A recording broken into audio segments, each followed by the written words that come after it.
December 15th, 1943. 28,000 feet above the industrial heartland of Nazi Germany. Second Lieutenant Markus Dutch Holland gripped the control stick of his P-51B Mustang as black puffs of flak exploded around his formation. The bomber escort mission had started routinely enough, shepherding B-17 flying fortresses toward their targets deep in enemy territory.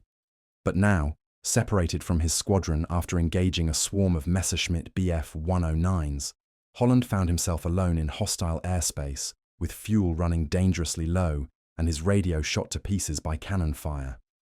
What happened next would challenge everything the Army Air Forces taught about aerial combat.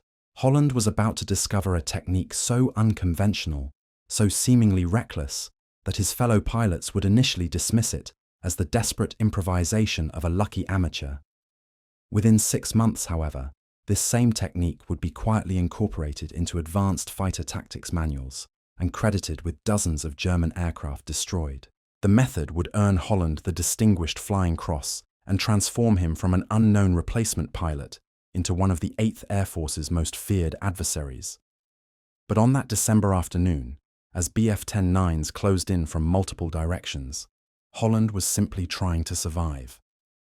His discovery of what would later be called the Rudder reversal technique came not from textbook study or careful experimentation, but from a moment of pure desperation when conventional fighter tactics had failed him completely.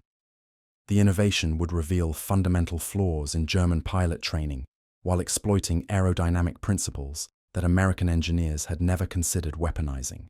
To understand the significance of Holland's breakthrough, you must first understand the tactical situation facing American fighter pilots in late 1943.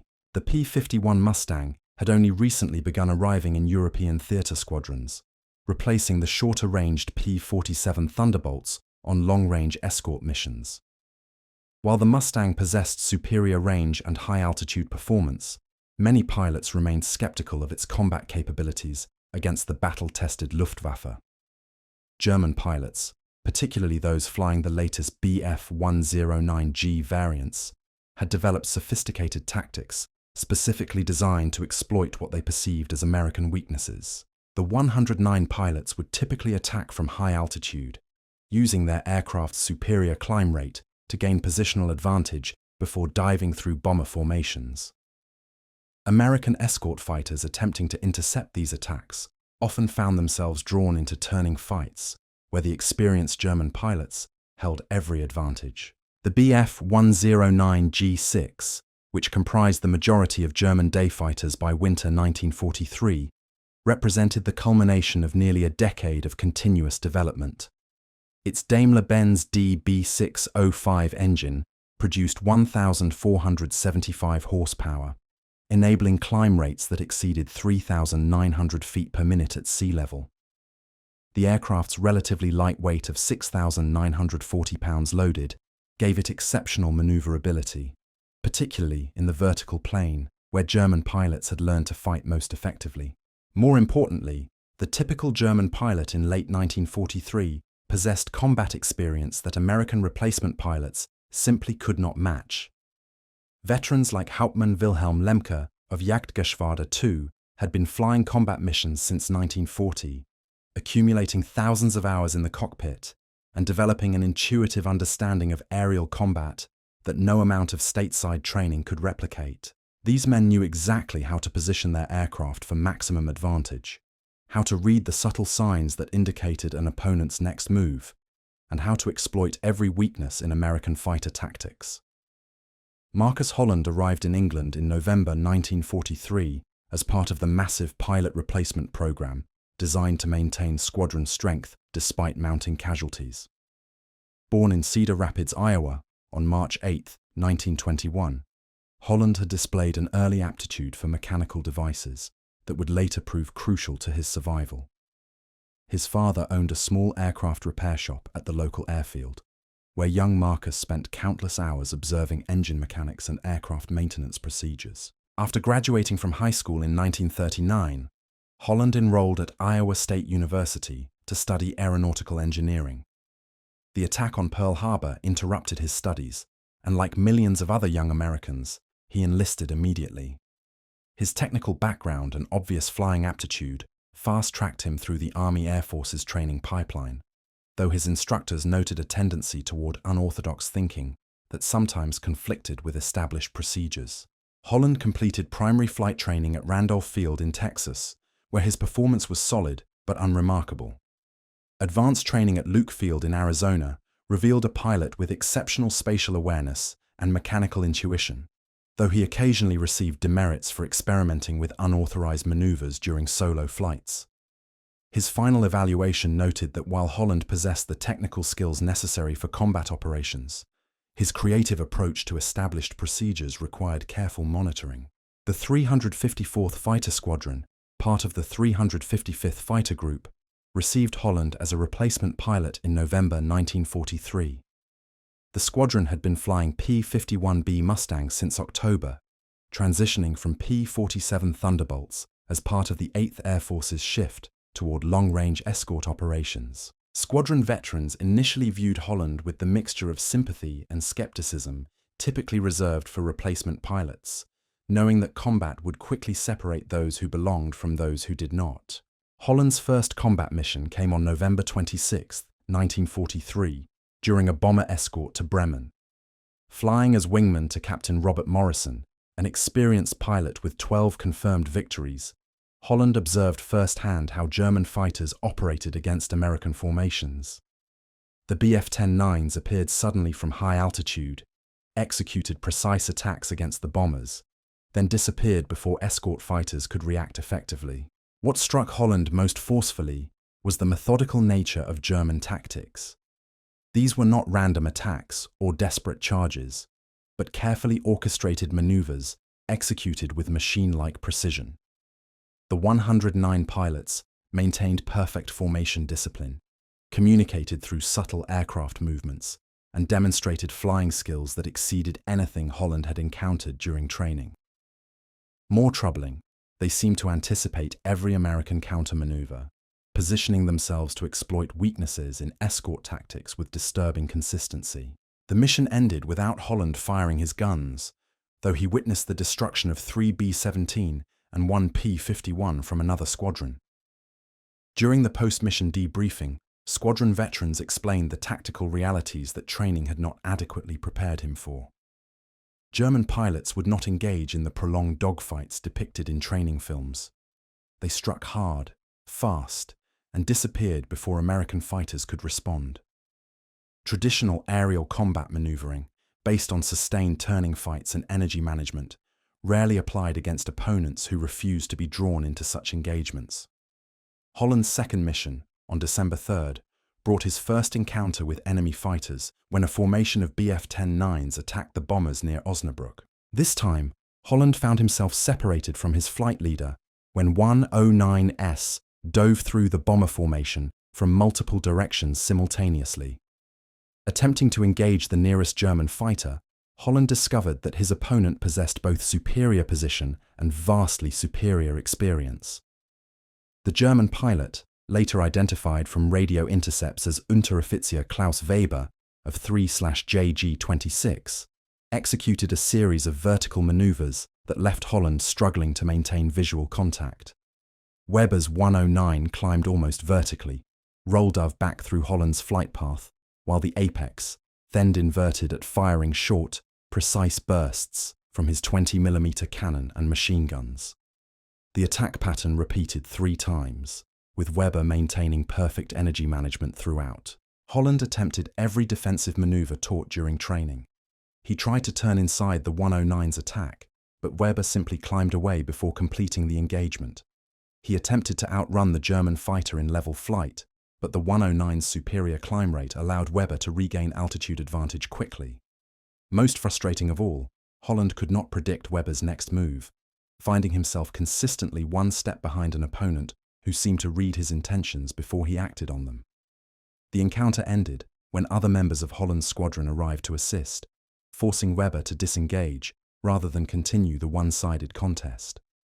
Holland returned to base with his aircraft undamaged, but his confidence severely shaken. The post-mission debriefing revealed that he had faced one of JG-26's veteran pilots, a man with over 40 confirmed victories who had been flying combat missions since the Battle of Britain.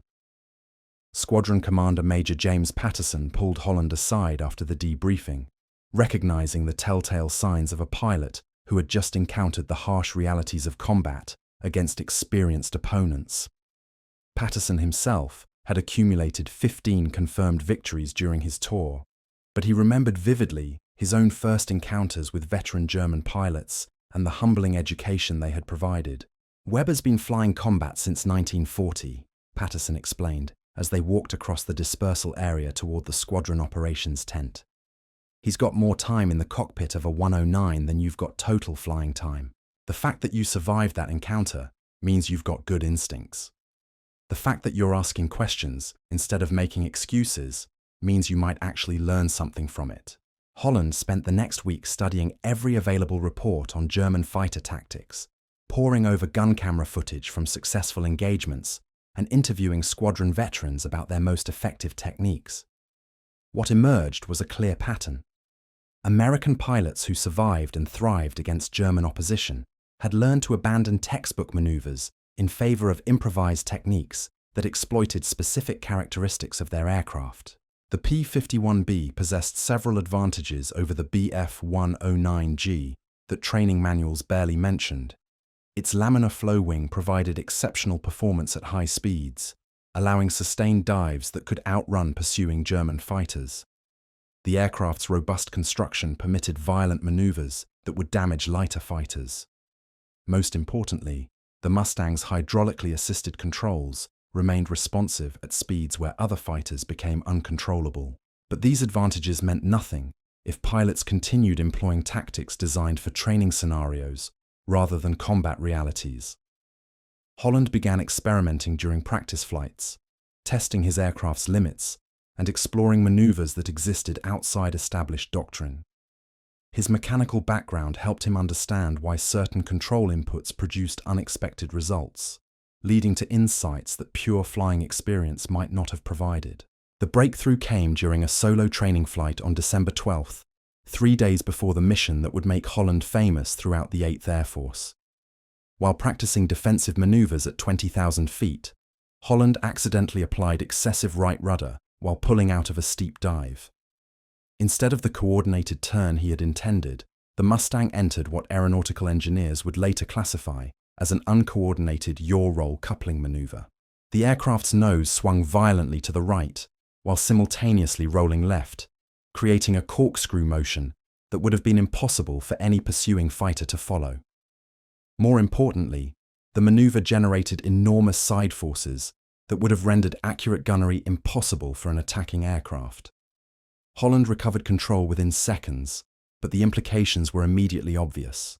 Traditional fighter tactics assumed coordinated flight, where rudder and aileron inputs worked together to produce smooth, predictable maneuvers. But what if coordination itself became a tactical disadvantage? What if deliberately uncoordinated flight could create defensive opportunities that no training manual had ever considered? Holland spent the remaining flight time experimenting with various combinations of uncoordinated control inputs, discovering that the P-51's robust design permitted maneuvers that would have torn apart less sturdy aircraft. The key was timing and moderation. Excessive control inputs would cause structural damage or loss of control. Insufficient inputs would produce maneuvers too subtle to confuse pursuing fighters. But precisely calibrated, uncoordinated maneuvers could create flight paths so erratic and unpredictable that even experienced enemy pilots would find accurate gunnery impossible. Holland's wingman during the December 12th training flight was Second Lieutenant Tommy Rodriguez, a replacement pilot who had arrived from the States just 2 weeks earlier. Rodriguez witnessed Holland's experimental maneuvers with a mixture of fascination and concern, uncertain whether he was observing innovative tactics or dangerous recklessness. "Dutch was doing things with that Mustang that I'd never seen before," Rodriguez later recalled. The airplane was moving in 3 dimensions simultaneously, but he maintained perfect control throughout. It looked chaotic from the outside, but you could tell he knew exactly what he was doing. The question was whether it would work against real opposition or just get him killed. That question would be answered 3 days later during the mission to escort B-17 flying fortresses attacking aircraft factories near Augsburg. The bomber stream consisted of 346 heavy bombers, organized into 3 combat wings, protected by 174 P-51 Mustangs from 4 different fighter groups.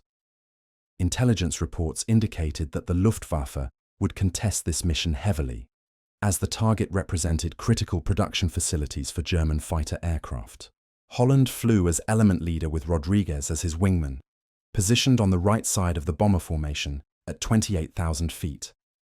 The morning had been unusually quiet, with only scattered reconnaissance aircraft maintaining distant observation of the American formation.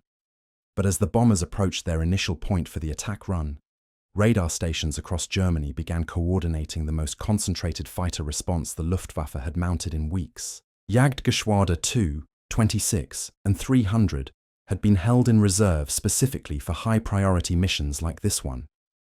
Nearly 120 German fighters, primarily Bf-109, G6 variants, with a smaller number of Focke-Wulf 190 A8S, began climbing from airfields across southern Germany. The plan called for coordinated attacks from multiple directions, designed to overwhelm the American escort fighters and create gaps in the protective screen around the bombers. The first indication of approaching trouble came from the bomber formation's radar operator, who reported multiple contacts climbing rapidly from the southeast.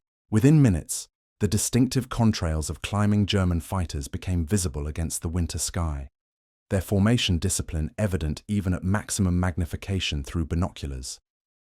Major Patterson's voice crackled through the radio, alerting all escort squadrons to prepare for immediate engagement.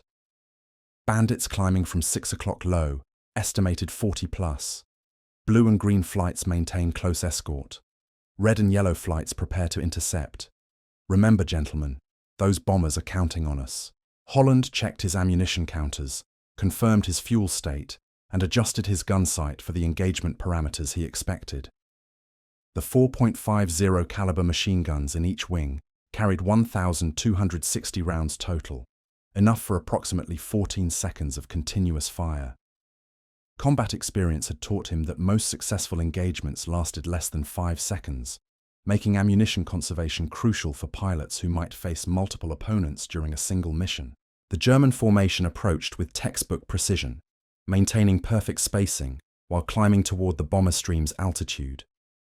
These were not inexperienced pilots making desperate attacks, but veterans executing a carefully planned interception designed to maximize damage while minimizing their own losses.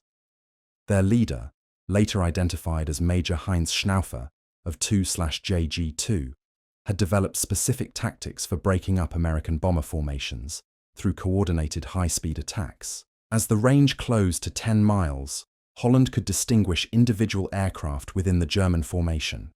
The lead elements consisted of Bf-109 G6s, their yellow engine cowlings identifying them as aircraft from JG2. Behind them, slightly higher and offset to the left, came additional 109s from what appeared to be JG26, recognizable by their distinctive black and white squadron markings.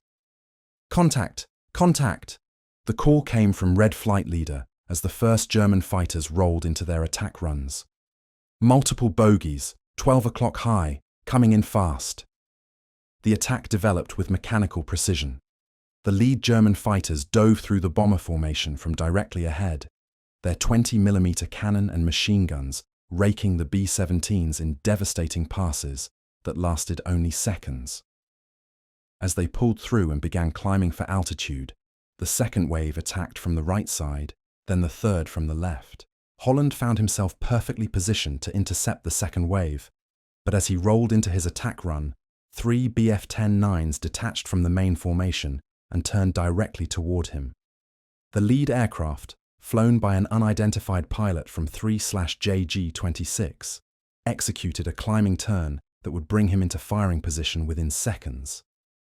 This was the moment that would test everything Holland had learned about conventional tactics, everything he had discovered during his experimental flights, and everything he understood about survival in aerial combat.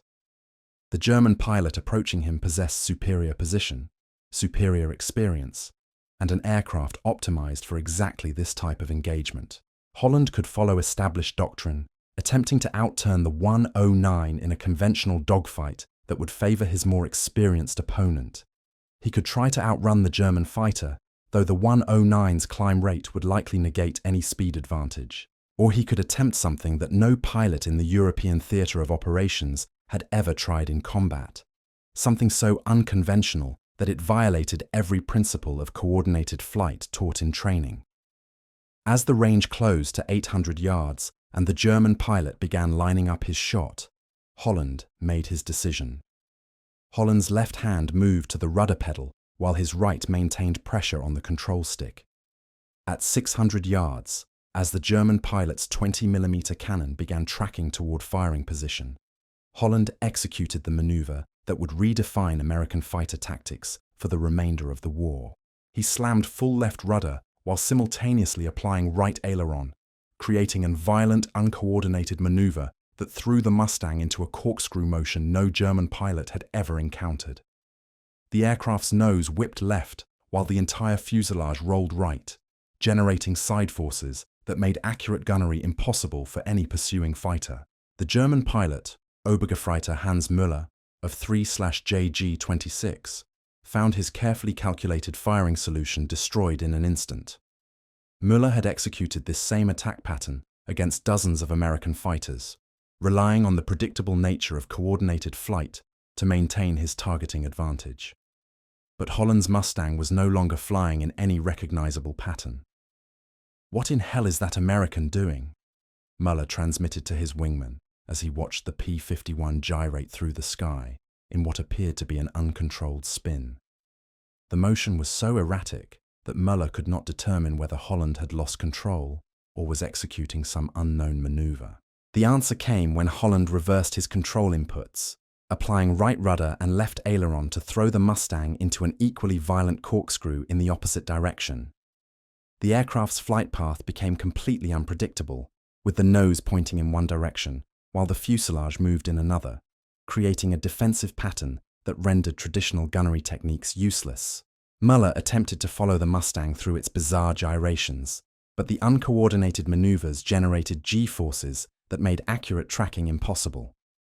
Each time he lined up for a shot, Holland would reverse his inputs and send the aircraft spinning in an entirely different direction. The German pilot's experience, accumulated over 3 years of combat, provided no framework for engaging an opponent who had abandoned coordinated flight entirely. "Scheisse!" Müller cursed as his third firing pass failed to produce any hits.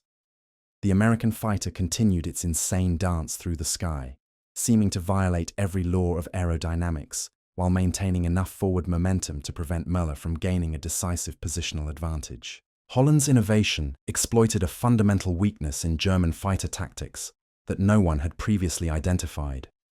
Luftwaffe pilots were trained to engage opponents who flew in predictable patterns, using energy management and positional advantage to secure killing shots against aircraft following conventional flight paths. But Holland's uncoordinated maneuvers created flight patterns so chaotic that traditional interception techniques became worthless. The physical stress of the maneuver was enormous. The alternating G-forces threw Holland against his harness straps with violence that would have incapacitated a less physically conditioned pilot. His vision grayed at the edges as positive and negative Gs alternated in rapid succession, but he maintained consciousness through breathing techniques learned during training and sheer determination to survive. Rodriguez, watching from 2,000 yards away while engaged with his own opponent, could barely believe what he was witnessing. Dutch's Mustang looked like it was having some kind of mechanical failure, he later reported. It was spinning and rolling simultaneously, but somehow maintaining altitude and airspeed. I thought he was going to auger in, but then I realized he was doing it deliberately. The tactical implications became clear as Müller's attacks grew increasingly desperate. The German pilot, frustrated by his inability to achieve a firing solution, began making fundamental errors that Holland was quick to exploit. Müller's energy management deteriorated as he attempted to follow the Mustang's unpredictable flight path, bleeding altitude and airspeed in pursuit of a target he could not pin down. After 45 seconds of fruitless maneuvering, Muller made the mistake that would cost him his life. Convinced that Holland's aircraft was damaged and vulnerable, he committed to a head-on attack that would bring both fighters into each other's gun range simultaneously. It was exactly the opportunity Holland had been waiting for. As Muller's Bf-109 approached from directly ahead, Holland centered his controls and steadied his aircraft for the crucial seconds needed to achieve an accurate firing solution. The German pilot, expecting continued evasive maneuvering, found himself facing a suddenly stable target with his own aircraft committed to a predictable flight path. Holland's 4.50 caliber machine guns opened fire at 400 yards, sending a stream of armor-piercing incendiary rounds directly into the 109's engine compartment. The Daimler-Benz DB605 engine, vulnerable to hits in its cooling system, began streaming white coolant vapor immediately. Within seconds, the vapor turned to black smoke as internal components overheated and seized.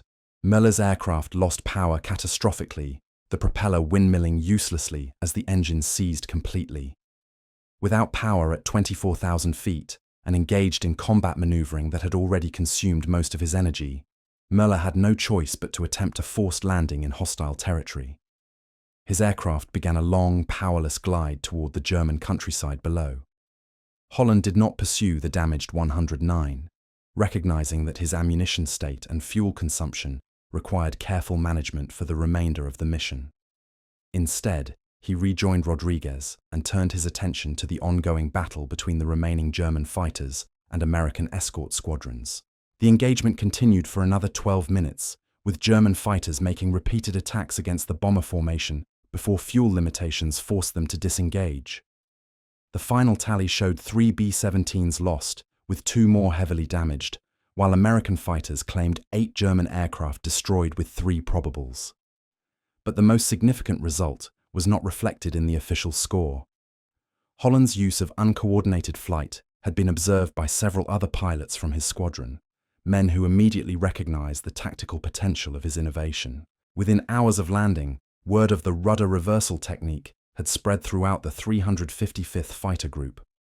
Squadron Intelligence Officer Captain William Hayes debriefed Holland extensively, documenting every aspect of the maneuver for potential inclusion in tactical reports.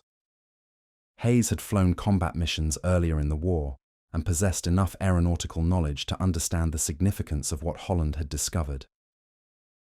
The uncoordinated flight pattern creates a defensive envelope that makes accurate gunnery nearly impossible, Hayes noted in his report to Group Headquarters. The maneuver exploits the robust construction of the P-51 airframe while generating flight paths that exceed the tracking capabilities of conventional fire control techniques. Preliminary analysis suggests widespread application could significantly improve survival rates for American fighters engaged with experienced German pilots.